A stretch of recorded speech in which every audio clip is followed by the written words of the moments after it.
The Switch 2 has finally launched, and I've managed to get my hands on one. However, that doesn't mean I don't have my concerns about the direction Nintendo is heading. Let's get into it. I remember hearing how the plan for the original Switch was to sell multiple consoles so everyone inside of a household would have their own. And that seemed to work out pretty well. However, when it comes to the Switch 2, I don't see how that same logic applies. Its portable design is that of a personal device. However, the $450 price point positions it to be more of a family console that will be shared, instead of everyone having their own. But who knows?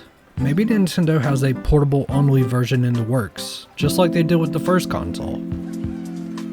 I bring this up because yes, the Switch 2 does feel like a premium console. In fact, when I first got mine in hand, I was shocked by just how much it made the original Switch look like a toy. The hardware packed inside it is pretty impressive for Nintendo, but that's in large part thanks to Nvidia's technology. Even with that being the case, I still think it should have only been $400. I believe that price point would make it much more acceptable to the general audience that already owned the original Switch, and more in line with what everyone was expecting to begin with. With that covered, now it's time for some random things I've noticed while using the Switch 2. First up, why doesn't Crunchyroll or YouTube work? Seems like something that should have been ready at launch. Secondly, this background music is from when you initially set up the Switch, and I like it, but why not include some sort of music in the home screen? And third, I was interested to see what kind of camera you could use on the Switch. So I plugged in an Elgato StreamCam I had laying around. And the Switch recognizes it as something that I can use in game chat. But since no one else I know was able to get a Switch 2, I couldn't show it actually working. Yeah, for some reason game chat doesn't let you preview anything without people being in there. So that's fun. Outstanding! I won't lie, I was ready to tear into the new Mario Kart game, because $80 for a base game is too much no matter who you ask. On top of that, I'm not really the biggest fan of Mario Kart to begin with. I was actually more excited about the new 3D Donkey Kong game that's coming out soon.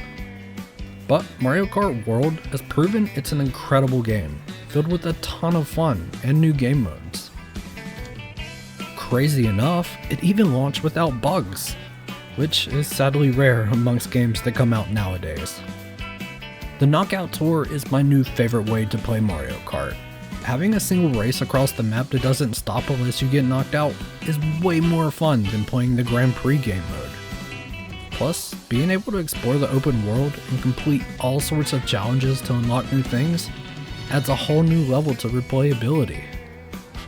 Nintendo did a great job actually making me want to play a Mario Kart game. Even with all the positives I have to say about it, I think $80 is still too much. Especially when they bundled the game with the console for only $50. Meaning, that extra $30 price tag is just Nintendo being greedy. And that's a shame, because Mario Kart World truly is a great game, and I wish more people would have access to it. So, make it $70.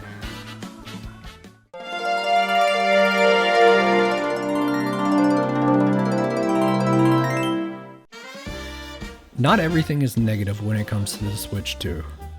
In fact, when I opened Pokemon Scarlet and Violet, it was almost like that game had gotten a secret remaster. The gameplay is now a smooth 60 frames per second, and that just makes the entire experience feel so much more sharp and refreshing. I've already completed the game, but once I saw how good it felt, I actually wanted to run around and play more. In that small amount of time, I found 6 shiny Pokemon, due to the huge increase with the spawn rates. So yeah, that only made me want to go run around even more. Obviously, I think they did a great job tweaking Pokemon to run better. That only makes me more excited for the new ZA game that's coming out in October. Of course, I also had to boot up Tears of the Kingdom. As a person that has spent quite a bit of time in this game, I was ecstatic about the improvements. The game just runs so smooth now. I didn't realize just how laggy the game was until I loaded it up on the Switch 2 for the first time. The best way to describe it is, it just feels like everything is clearer and more responsive, all while missing a thin layer of fog that you get with the original Switch. I didn't spend too much time in Tears of the Kingdom, but even with that being the case, I'm still impressed by the improvements I saw. Coming to the Switch 2 truly does seem like a generational leap.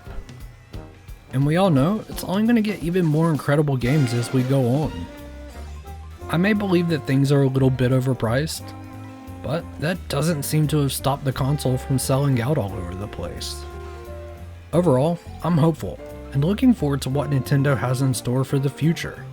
But let me know your thoughts about it down below. If you enjoyed this video, leave a thumbs up and consider subscribing. Also, leave a comment, because I respond to those pretty often. And as always, I'll catch you next time.